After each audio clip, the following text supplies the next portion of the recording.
Okay, so it's Sunday. Just kind of checking in, giving you guys a little update. I had two lights go out on me. I replaced that light and the light on that wall. I broke the one on that wall using it as a work light. But I pulled the trans out. I tightened up the pan, got the filter in, put my torque converter on. I know I said I was going to put a kick down on it, but I decided not to because I realized that I took the lever apart from the piston and I really don't want to deal with it. So wife will have to learn it downshift manually. The engine, I'm going to pull off the stand later, made it to the transmission, have it ready to go on the ground with obviously some blocks of wood under the oil pan as usual. But I got the rear end in yesterday and man, I'll tell you what, after working Friday night, Saturday morning, doing the control arms and putting it in, kind of beat. Took a little bit of work to get it in there. The shocks were probably the worst debacle. But you could see the control arms look good in there and they look rusty, but I did like a splatter paint. So I first painted them like black, and then I did a cast, the same color we used in the transmission, and then I had some like shimmering copper from when we went to the Cadillac Ranch in Amarillo. And I was spray painting. I bought the brightest spray paint I could possibly buy to paint on there, and I got like a copper paint that's just lying around. So as you can tell, there is no science to it. You can see the uppers are in there.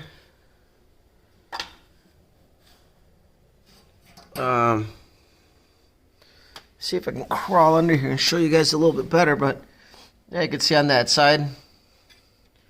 Control arm looks good in there. These uppers were phenomenal. I mean, everything went in real easy. Everything that you normally fight on a rear end install, everything went in easy. Of course, I did use the ATV jack that I got from a friend of mine years ago, and I actually got it for this reason. It's really easy to install a rear end in a car with that. It's good for a transmission too, but height is what kills it. It sits a little too tall for you to slide it out from underneath the car with the regular jack stands. But yeah, so I think today what I'm going to do is I'm going to finish wrapping that up. I got to hook up the parking brake cables, put my drums back on. I got to finish up the brake lines. I got to hook it up to the rubber, that T with the rubber line from the body, for flex.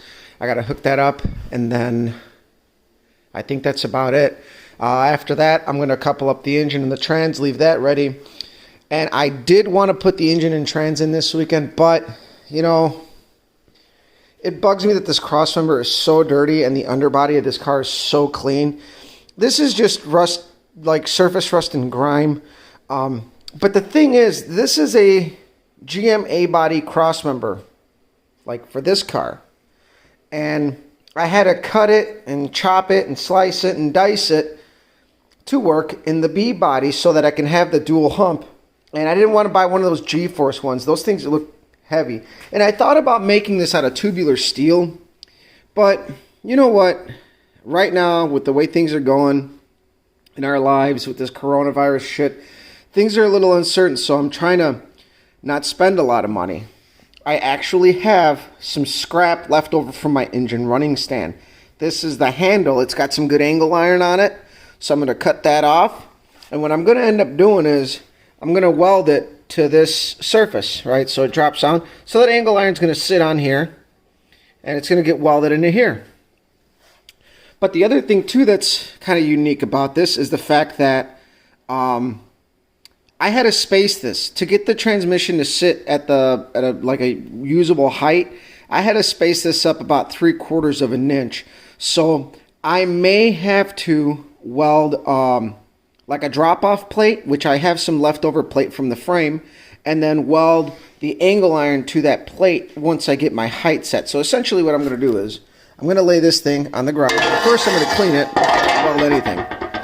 So as you can see, this crossmember isn't flat, but I'm going to have to pick this up like 3/4 of an inch and then put whatever I'm going to weld here on there.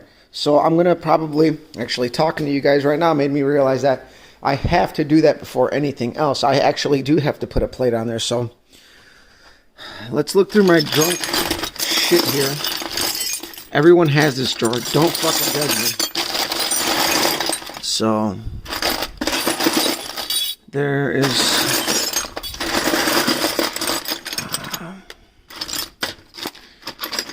let's measure this out. This is probably going to be like 3/4. Where's my dial caliper? Of course it's out because I was using it for the control arms. So let's lay this on its side. And I'm doing this one-handed, so don't fucking judge me. So this is 6.610 pretty much. This is just under 3/4. It's not thick enough. Let's look up here. Now this is the hardware I took off from the Bonneville. This might look like insanity to you guys, but I know where everything goes. I'm looking for a spacer. See, I had like makeshift spacers in there. So either way, I'll use this to show you guys. But, so what's going on is, this lays in there for spacing, right?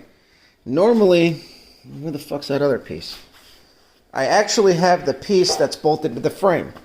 So here I got 2 pieces of angle iron that are used to, there's an offset to the frame. My frame is not symmetrical inside the frame rails. The notches and stuff aren't exactly the same. So this is the side that goes to the frame. As you can see, those holes line up. So what I have to do is, I had to space this out to get my height correct on the cross member. So what I'm going to be doing is essentially doing this, laying it just like this, putting a piece of plate there, welding it, and then welding my angle iron to that plate so that I get the proper height and it won't be cobbled up with spacers. Essentially, like, this is kind of backwoodsy, make it do. I am going to weld this up because this is just bolted. This cross member, I made it work and it was set up temporarily and it stayed that way for like 2 years. Now is the time to make it solid. So essentially, I'm going to probably end up losing like this. And I'm probably going to redo the side that's still on the car, which I think it's actually the passenger side. Let's check it out. Yeah, see, this is kind of clean. It's just a piece of angle iron that's bolted through the frame, and I can get to it and whatnot from there. There's an opening here. But this area on that side is different than this side. So I had to do shit here to get creative to overcome the offsets. So once the tires are on, I'm going to jack this up, get it on jack stands, put that piece of angle iron and measure it and re-engineer this thing so that it is nicer, a little bit more solid, and it'll match the rest of the work that I've been doing. So that's what's going to delay our engine and trans install, but have no fear. We are on shelter in place until April 7th, so I think we got plenty of time to do work, like my wife said in the other video. So I'm going to sign off on that note, guys. We'll see you around. Okay, so this is the last installment of Saturday. I'm fucking going nuts. It's Sunday. I mean, I've pretty much lived out here since Friday. Friday, yesterday, today. So the car is back on the ground. Control arms are in. This thing is nice and sturdy with the new shocks. Those air shocks were junk. I mean, I never filled them up with air, so they were just there. But I'm really excited. I hooked up the parking brake cables. I hooked up the brake lines. You know, everything in the back is pretty much all set. Now, if you guys pay attention in one of the other videos, I had mentioned that this car was hit in the left rear and one wheel set towards this side, right? Real tight compared to the other side. Well, when that thing got hit, it must have nailed a tire, and the control arms were also bent. So I'm going to lay my phone right up against the door, and you guys can see where that sits. I'm going to do it on the other side as well. Same spot, lay it on the door, use it kind of for reference. I know these doors aren't like perfectly aligned. Good spot there. I think I was further up, but you guys can see the relation is pretty damn good. Now, this quarter panel's still overpulled, but I can tell by the way the wheels are sitting that this thing is pretty damn square now. So those control arms, I mean, again, think about it. When I mentioned that the quarter panel was overpulled, you could see the angle here. This was all pulled out. So this thing got whacked right in the rear wheel. Bodywork back in the 80s when this thing was probably fixed wasn't very advanced. So I'm actually surprised that this car survived the elements in the Midwest, because this thing had gotten repaired before my uncle had got it. So this thing was wrecked very early on in its life. This thing's a 77. So it's actually survived very well. And either way, I'm very happy. This thing's like solid now. And I know I had mentioned in the earlier I guess half of this video that we're going to hold off on installing the engine and trans because I have to work on the cross member.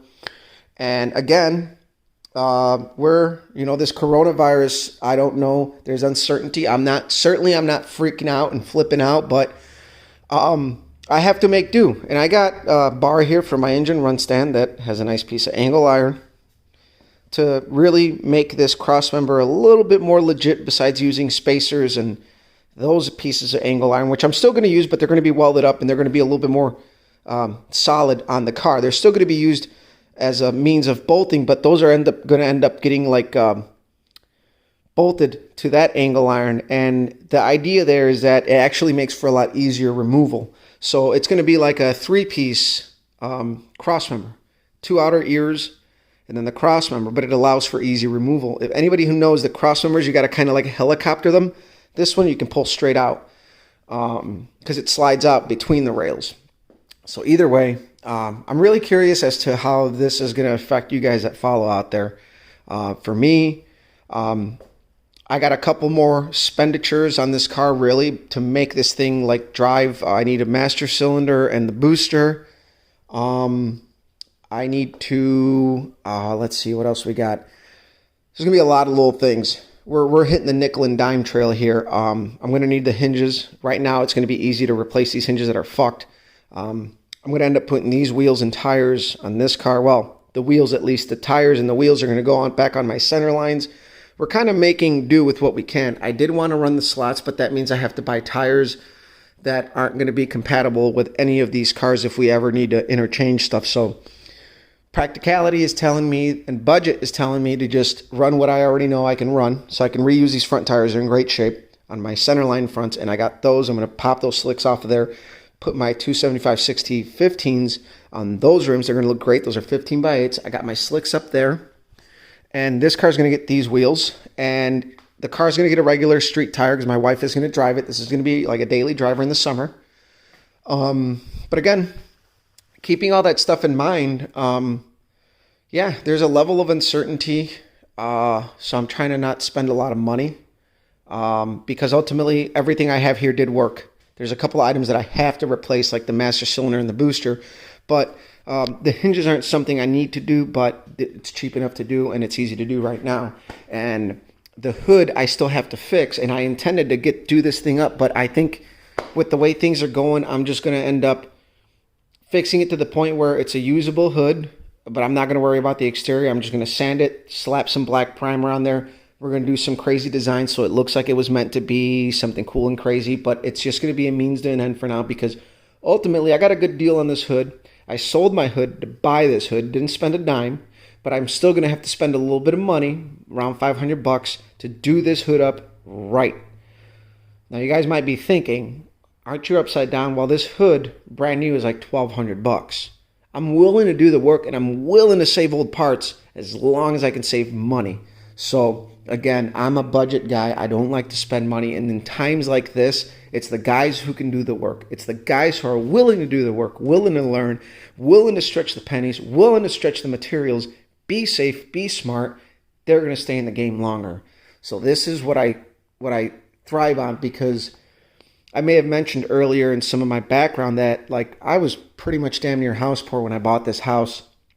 I didn't have a lot of money to work on this car, but I always kept it on the road. The only time it didn't see a season of driving was back in, I think I met my wife that year. It was 2015 when we did the frame, or 2014, not sure. But we fixed the frame, and that snowballed, and then the engine snowballed, and a lot of things happened, and I had to stretch my dimes. But I did drive the car that year. I drove it in November when we took it to my dad's shop where he worked at to store it for the winter. Can't do that anymore. He retired.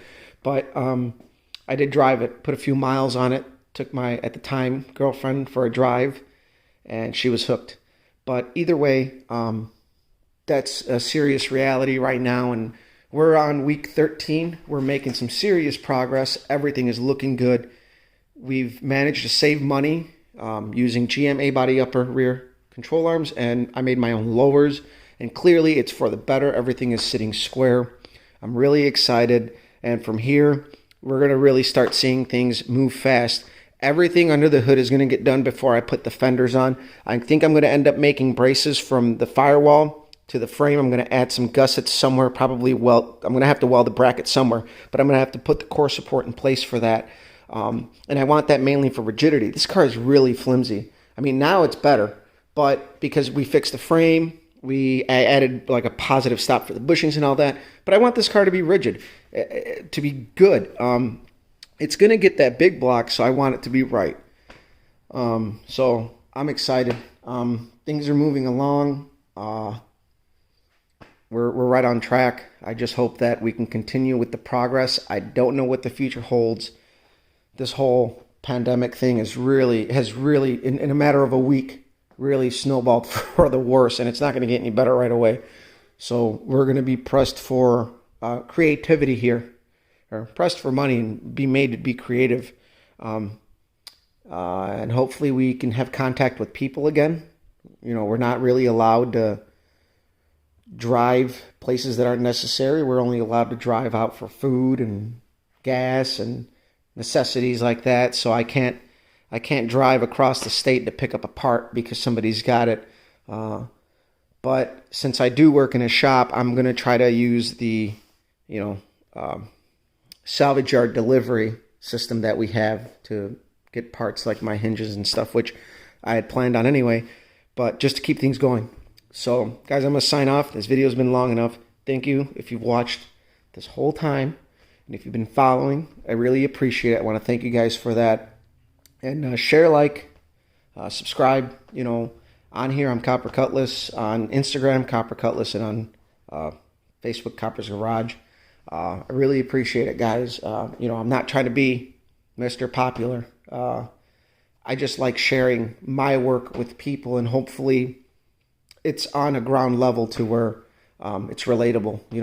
I have a pretty normal garage. It's tight. I got a nice garage, but it's, we don't have a lift in here. We're working on the ground. The ground is still cold, and even though I did heat up the garage, it's still, it's still brutal. So my back hurts from yesterday putting the rear end in. So I'm gonna sign off, guys. Thanks.